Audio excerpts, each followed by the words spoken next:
নমস্কার। আপনারা নিশ্চয় সুস্থ আছেন, ভালো আছেন।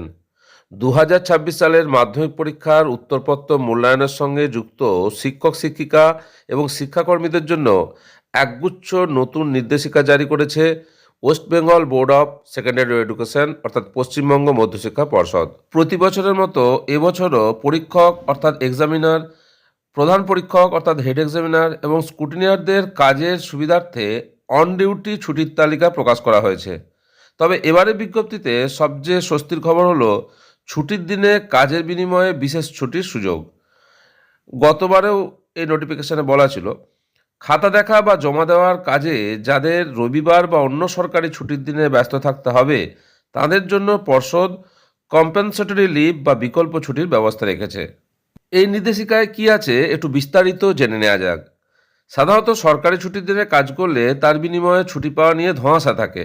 তবে মধ্যশিক্ষা পর্ষদ এবার স্পষ্ট জানিয়ে দিয়েছে যে মাধ্যমিকের খাতা সংক্রান্ত কাজে, যেমন খাতা সংগ্রহ করা বা জমা দেওয়া, যদি কোনো শিক্ষককে রবিবার বা ছুটির দিনে সশরীরে উপস্থিত থাকতে হয় তবে তিনি কম্পেনসেটরি লিভ পাবেন। এই নিয়মটি প্রধান পরীক্ষক অর্থাৎ হেড এক্সামিনার্স, সাধারণ পরীক্ষক অর্থাৎ এক্সামিনার্স এবং স্কুটিনিয়ারদের সকলের জন্যই প্রযোজ্য। এই অর্জিত ছুটিটি ২০২৬ সালের ৩০শে এপ্রিলের মধ্যে নিয়ে নিতে হবে। সংশ্লিষ্ট দিনে উপস্থিতির প্রমাণপত্র সহ প্রধান শিক্ষকের কাছে আবেদন করতে হবে। তবে মনে রাখবেন, মাধ্যমিক বা উচ্চ মাধ্যমিক পরীক্ষার দিনগুলিতে এই ছুটি নেওয়া যাবে না। পরীক্ষার দিন বাদ দিয়ে অন্য যে কোনো কাজের দিনে এই ছুটি নেওয়া যাবে। সাধারণ পরীক্ষকদের জন্য খাতা আনা এবং জমা দেওয়ার উপর ভিত্তি করে ছুটির হিসাব করা হয়েছে। খাতা সংগ্রহ করতে যাওয়ার জন্য একদিন অন ডিউটি পাওয়া যাবে। খাতা জমা দেওয়ার ক্ষেত্রে উত্তরপত্রের সংখ্যার উপর নির্ভর করবে ছুটির মেয়াদ।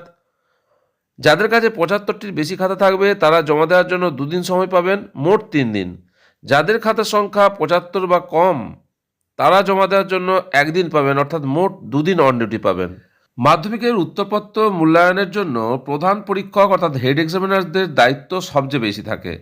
তাই তাদের জন্য সর্বোচ্চ ১৩ দিন পর্যন্ত অন ডিউটি ছুটি বরাদ্দ করা হয়েছে। এই ছুটিগুলি ধাপে ধাপে বিভিন্ন কাজের জন্য ভাগ করা হয়েছে, যেমন বোর্ড মিটিং এবং পরীক্ষকদের মধ্যে খাতা বিতরণের জন্য ১ দিন করে মোট ২ দিন, পরীক্ষকদের কাছ থেকে ২ কিস্তিতে খাতা ফেরত নেওয়ার জন্য ২ দিন, স্কুটিনির ব্যাপক কাজের জন্য সর্বোচ্চ ৫ দিন, বোর্ড অফিসে নম্বর জমা দেওয়া ২টো কিস্তিতে এবং অনলাইনে মার্ক আপলোড করার জন্য যথাক্রমে ২ দিন করে মোট ৪ দিন। এছাড়াও রেজাল্ট প্রকাশের আগে যদি মার্কস ভেরিফিকেশনের প্রয়োজন হয় তবে খাতার সংখ্যার উপর ভিত্তি করে ১ থেকে ২ দিন অতিরিক্ত অন ডিউটি পাওয়া যাবে। পিপিআর এবং পিপিএস সংক্রান্ত কাজের জন্য ২ দিন বরাদ্দ রাখা হয়েছে। অন্যদিকে স্কুটিনিয়ারদের কাজের চাপ খাতার সংখ্যার উপর নির্ভরশীল, তাই তাদের ছুটির তালিকাও সেইভাবে তৈরি করা হয়েছে। ২০০টি পর্যন্ত যদি খাতা থাকে তার জন্য অন ডিউটি স্কুটিনিয়ারদের ১ দিন, ৪০০টি পর্যন্ত ২ দিন, ৬০০টি পর্যন্ত ৩ দিন, ৮০০টি পর্যন্ত ৪ দিন, ৮০০-র বেশি ৫ দিন।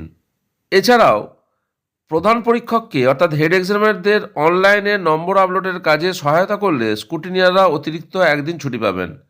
ডিস্ট্রিক্ট কনভেনার এবং ভেন্যু সুপারভাইজাররাও তাদের নির্দিষ্ট দায়িত্ব পালনের দিনগুলিতে অন ডিউটি সুবিধা পাবেন। বিশেষ করে রবিবার কাজের বিনিময়ে ছুটির বিষয়টি মূল্যায়নের কাজে গতি আনবে বলে মনে করা হচ্ছে। শিক্ষক শিক্ষিকাদের সুবিধার্থে এই নির্দেশিকা অত্যন্ত গুরুত্বপূর্ণ। রবিবার খাতা দেখলে মিলবে বিশেষ ছুটি। মাধ্যমিক ২০২৬ পরীক্ষকদের জন্য পর্ষদের নির্দেশিকা সংক্রান্ত যে তথ্য সামনে এসেছে তা আপনাদের সঙ্গে শেয়ার করলাম। আশা করি উপকারে আসবে। আপনারা সকলে সুস্থ থাকুন, ভালো থাকুন।